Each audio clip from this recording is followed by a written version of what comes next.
সাবেক স্বরাষ্ট্র প্রতিমন্ত্রী লুৎফুজ্জামান বাবর ২১শে আগস্ট গ্রেনেড হামলার মামলায় খালাস পেল কেন এখনোই মুক্তি মিলছে না বাবরের, বিস্তারিত থাকছে প্রতিবেদনে। ঢাকার কেরানীগঞ্জের কারাগারে বর্তমানে অবস্থান করছেন সাবেক স্বরাষ্ট্র প্রতিমন্ত্রী লুৎফুজ্জামান বাবর।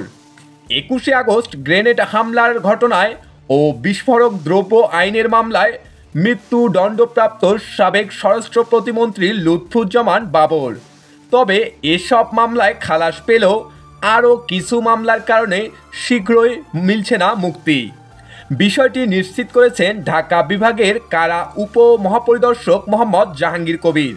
তিনি বলেছেন, বাবরের বিরুদ্ধে মামলা রয়েছে আরও 11টি, যার মধ্যে সাজাপ্রাপ্ত 6টি ও বিচারাধীন 5টি।